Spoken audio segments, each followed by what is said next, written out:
Hi guys! Welcome back to my YouTube channel! I am Jamie Despe. Kamusta?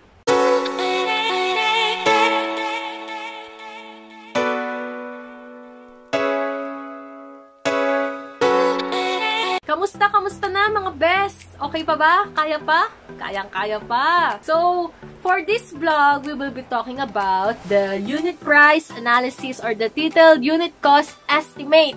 Diba? So, sa mga nakakapanood na nung aking past vlog about the difference between the BOQ and the BOM, so, panoorin nyo muna yon bago tayo manood nitong vlog na to about sa unit price analysis para mas maintindihan mo mabuti kung paano gumawa ng mga unit rates, di ba? Guys, ayan. Thank you very much sa pagsuporta sa aking YouTube channel. Itong humingi ng thank you sa lahat ng mga nanonood. And kung hindi ka pa nakasubscribe sa channel ko, please subscribe na for more videos. Thank you very much, guys. And please follow me also on Instagram. It's I am Jamie Despe with no space, all small letters. I am Jamie Despe. Please follow me. And also like my Facebook page, Jamie Despe. And also please like Dino Doof. Sila yung nagtitinda ng cookies na talagang ang sarap-sarap. Talagang na-addict ako sa cookies. Alam nyo naman yan, guys. Nabanggit ko na ba, I'm not a cookie person. Hindi ako mahilig sa biskwit.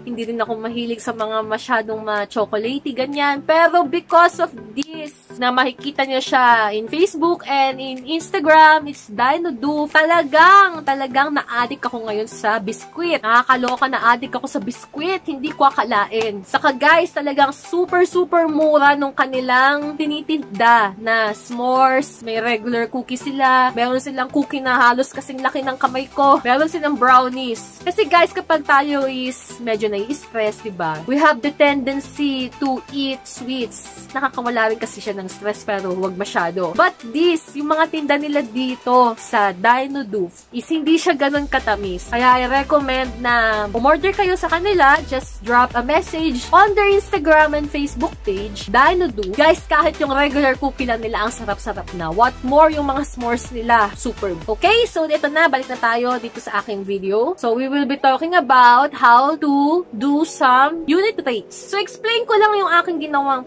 parang pinaka-format and then mag-explain ako ng isang example na I'm sure maintindihan nyo naman dito sa isang example na to na hindi na kailangan ng marami pang example. Kailangan nyo ng isang example then mag-gets nyo na. And kung hindi nyo masyado maintindihan or if you have any corrections, you are free to comment down below, diba? I accept any mistakes. Diba? Ako isang tao lang at nasasaktan din. So, okay, proceed na tayo sa ating main video. Explain ko lang sa inyo na paggagawa kayo ng unit price analysis, kaya merong ganito is, diba, nabanggit ko dun sa aking first vlog, medyo may natahol, baka narinig nyo may natahol, sorry ha, pagpatuloy pa rin natin. Diba dun sa first vlog ko, may nabanggit ako na kapag mga tiling works, hindi siya in pieces, kinocosting or ang description niya is not in pieces sa BOQ. Sa BOQ, it's by square meter. So, dito sa ituturo ko sa inyo, paano ba yung mga ganon? Paano ba i-convert in square meter? Diba? Kasi sabi, incorporated na dun yung labor cost, incorporated na dapat dun yung iyong equipment na gagamitin and the materials and the pasobra, diba? So, yan, ituturo natin ngayon sa inyo.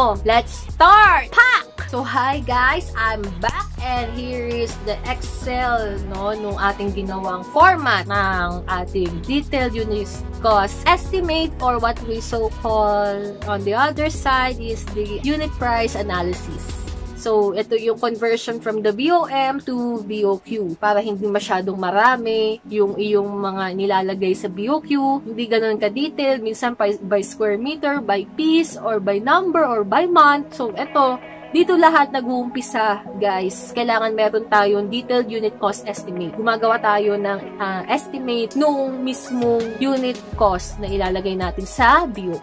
So, explain natin from the top to bottom. Here we have the scope. So, dito mo ilalagay, like for example, ceiling works, yun yung paglalagay ng kisame, diba? Dito mo siya ilalagay. kung ano yung thickness, mga ganun-ganon, or tiling works, diba? So, usually kasi kinakostingan natin sila by square meter. So, sabi ko nga kanina, kinakostingan by square meter, meron tayo ditong quantity and unit. Kaya tayo meron ganito kasi nagtetest tayo for a certain part of the work. Like, for example, 2 square meter, itetest natin doon kung ano ba lahat ng materials, equipment, and labor na nagamit or na-consume mo for that quantity. Example is 2 square meter. So, ilalagay mo dito 2 and then dito yung square meter. So, ganun siya. Itetest mo muna bago ka mag-arrive sa unit rate. Yung pinaka-productivity nila, parang dito yan lahat. Para ma-arrive mo, ilan ba yung materials na gagamitin mo for 1 square meter, di ba? Ilan ba yung gagamitin mong equipment or labor, magagastos mong equipment, labor for 1 square meter work. So, dito yan lahat mailalagay. So, pwede naman kasi dyan ilalagay mo muna, nag-test ka for 10 square meter or nag-test ka for, kunwari, let's say it's meters, in linear meter, nag-test ka ng isang buong kalsada, isang span ng kalsada is 4.5, di ba? 4.5 meters. So, dyan naman siya ilalagay. Next is yung sa materials naman. Under materials, di ba sabi ko nga kanina, kung nag-test ka ng for 10 square meter. So, ilalagay mo lahat dito yung materials na meron siya 10 square meter na scope of work mo. So, meron dito name and specification ng material. So, ilalagay mo siya dito in BOM format, hindi ka BOQ format kasi gumagawa ka pa nga lang ng unit rate na ilalagay sa BOQ. So, here, yung name and specification ng materials na gagamitin mo, kung painting works yan, ilalagay mo rito is yung kung paano mo bibilihin yung pintura. So, for example, ikaw ay mag-paint ng pader and then in square meter, kunwari, let's say na ikaw is nag-test ka for a 10 square meter wall, ilang galon or ilang can ng pintura ang nagastos mo. So, yun yung ilalagay mo rito. Maglalagay ka dito ng can, tapos kung ilang quantity, dito yung unit of measure niya. It's can, it's gallon, it's bahala ka, diba? Kung paano mo siya bibilhin. And then yung unit cost niya, kung magkano siya. And then kung ikaw, meron ka mga nagastos kunwari sa iba-ibang mga scope of work, like for example, may pako, diba? May mga GI tie wire, lahat yan ilalagay mo na dyan sa materials. Then meron ako ditong nilagay sa pinakababa, naglalagay mostly talaga.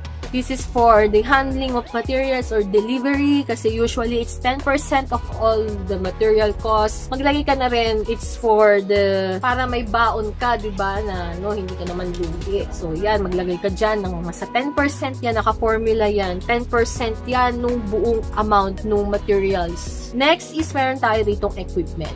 For the equipment, eto, it's either tools or small equipment or large equipment. Basta kung anumang mga klase ng equipment na gagamitin mo for the said scope of work. So, eto yung format niya. Ang ginawa ko dito, usually is maglalagay ka ng description ng equipment and then meron kang number of units ng equipment. Ilang equipment ba yung gagamitin mo for the said scope of work with the given quantity and unit of measure. So, eto yung kanyang number of units and then meron ka dito yung number of hours. Gaano katagal mo gagamitin yung equipment mo for that scope, diba? Number of hours. And then, next is yung pinaka-hourly rate. Magkano ba per hour? Dahil, diba, ang equipment naman is rental mostly, diba? So, magkano siya per hour? So, makukompute mo na dyan. May naka-formula na yan. Kung magkano lahat-lahat for the given equipment. Next is the labor. So, halos same lang sila ng principle ng equipment kanina. Here in the labor naman, imbis na equipment type yung ilalagay mo, you will put the designation of the personnel. And then, kung ilang tao, kung let's say laborer, ilang laborer yan, gaano katagal niya gagawin, at kung magkano yung per oras niya na rate. And then, mag-compute na yan ang amount. Then here, diba? So, tatlo lang naman yan eh. It's materials, equipment, and the labor. Then here, we have here the total estimated direct cost. So, etong formula na to, i-add lang naman yung magkano lahat yung labor, equipment, materials mo. Kung magkano lahat yung na-compute mong mga gastusin for the given scope of work with the given unit of measure and given quantity. So, yan, di ba? Sa kakatest mo, ayan, nakakuha ka dyan ng direct cost. And then, after mo makuha yung direct cost, saka naman dito, syempre, kung gusto mong kumita sa contractor, diba, you will put contractor's markup here in this format. Nilagay ko dito is 20% yung magiging markup ng isang contractor. Which is, ito yung mostly na ginagamit ng mga contractors, but it depends on the contractor. Pwede naman kasing 25%, pwedeng 30%, diba?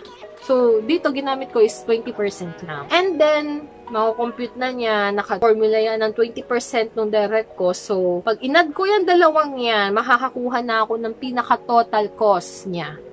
And then, lastly, etong dilaw na part is the unit cost na. So, yan, di ba? Mag-divide ko siya doon sa given na quantity para makuha ko yung per unit of measure niya kung magkano siya. Okay, so para mas maintindihan natin, di ba? Inputan ko na to ng mga materials, equipment, and labor para mas maintindihan ninyong lahat. So, I have here the example of the supply and installation of the 9mm thick HardieFlex. So, HardieFlex, paglalagay, pagsusupply, lahat na sa kanya na. So, for this scope of work, supply installation of 9mm thick HardieFlex, meron akong tinest dito na 2.88, talagang 0.88, 2.88 square meter. So, lahat na makikita nyo ditong materials, equipment, and labor is siya yung materials na nagastos, equipment at labor na nagamit for 2.88 square meter na supply installation ng 9mm thick HardieFlex. Here we have the materials. Ito raw lahat ng ginamit. So, nailagay ko na dito. Meron tayong 4x8 by 12.5mm thick na gypsum board. Tapos, meron gypsum screw. Meron tayong mga metal studs and metal tracks. And then, meron tayong black screw, gypsum putty, mesh tape, 1/8 drill bit, and screw bit. Ayan. So, nilagay ko na siya lahat dyan sa materials. Ito yung mga nagamit na mga kung ano-ano pa dyan, diba?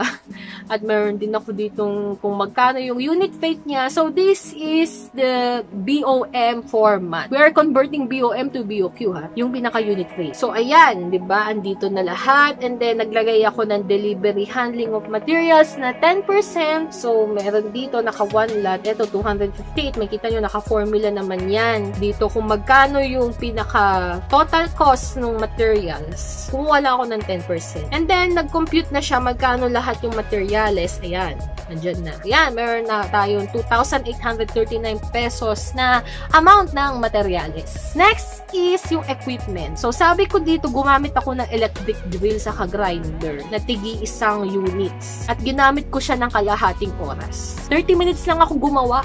30 minutes lang ako gumamit ng equipment for the 2.88 square meter na supply installation ng HardieFlex. So, yung iba, minsan nilalagay 1 hour. Pero ito, medyo masipag eh. Mabilis gumawa. Productive yung mga tao. So, kalahating oras na. Yung iba nga, mas marami pang kayang gawin eh. So, depende yan eh. Depende na sa productivity ng magiging tao mo. So, ayan, naglagay ako dito, tig isang unit. Tapos, meron ako dito, ilang oras, kalahating oras. Then, yung hourly rate. Ito, minsan nakukompute na lang to through depreciation din. Or, magkano ba ang hourly rate ng grinder kung ikaw ay rarenta or kung nabili mo na siya. Yun nga, sabi ko, makukompute mo siya sa depreciation na lang. Makukuha mo na yung amount. So, naka-formula lang yan, naka-multiply lang yan, tatlong yan. Then, meron ako dito, na-compute na 20 pesos na equipment for 2.88 square meter na HardieFlex. Next is yung labor. For the labor naman, next is the labor. For the labor naman, meron tayo ditong foreman, installer, saka helper. Yan, nilagay ko na siya dyan. Sabi ko, tigi-isa. Isang foreman, isang installer, isang helper. Then, kung ilang oras sila nagtrabaho dun sa 2.88 square meter na HardieFlex, ayan, kalahating oras. And then, meron ako ditong hourly rate nila, magkano ba per hour. So, depende rin ito kung saan ka ba, sa Visayas, sa NCR, may mga kanya-kanyang rate ng mga tao. And then, same formula with the equipment. Ayan, mag-multiply lang yung tatlo. And then, mag-a-add na magkano ba lahat yung labor. Next is, ito na, yung total estimated direct cost. So, itong total estimated direct cost, i-add lang nga yung tatlo. I-add lang itong materials, the equipment, and the labor. So, pag na-add mo na yung tatlong na yan, meron ka ng total ano ba yung magkano ba lahat na nagastos mo for the said scope of work. So, meron kang 2,000, 2,962.51 pesos na direct cost. Direct cost yun yung nagagamit talaga natin eh. Nagagastos natin. So, siguro ituturo ko sa inyo yan sa next vlog, yung difference ng direct cost and indirect cost. Yan. So, ito sabi, ang direct cost mo is 2,962.51. Inad lang yung tatlo sa taas. And then next is meron tayong contractor's markup. Syempre, kaya ka naggaganito para ikaw ay kumita. Diba? Nangungontrata ka. So, kukunin mo lang yung 20%. Varies, diba? Hindi naman laging 20%. Depende yan sa nangungontrata kung ilang percent yung gusto niya maging profit or markup. So, dito naglagay ako ng 20%. Then, yung total cost, i-add ko lang yan, dalawang yan. So, nakakuha na ako ngayon ng 3,555.02 pesos for the 2.88 square meter with profit na yan, with markup. So, hindi naman pwedeng gamitin mo yung 3,555 na yan sa BOQ kasi ang costing nga doon is per square meter. So, kukunin mo ngayon yung price niya per square meter. So, yung 3,555.02 na yan, i-divide mo ngayon yung 2.88 na nakuha mo kanina. Yung test pala. Test quantity. Ayan. So, pag dinivide mo, so makakakuha ka dito ng unit cost na for the BOQ. It's 1,234.38 per square meter. So, ayan. Diba? Pag ngayon, maglalagay tayo sa BOQ ng supply installation of Hardiflex, ang gagamitin mo na cost per square meter is 1,234.38. Gagamitin mo na yan sa mga clients mo. With markup mo na yan. Pero syempre, hindi mo sasabihin kung magkano yung markup mo. Basta, adyan na yan, diba? So, that's it, guys. I hope naintindihan nyo ang essence, diba? Essence. Naintindihan nyo na ngayon kung paano gumawa ng detailed unit cost estimate. So, yan lang. Magte-test ka muna ng isang square meter or ng 2 square meter or depende sa'yo. Magte-test ka muna ng trabaho and then, ayan, makaka-arrive ka kung magkano ba yung square meter plus markup na lang.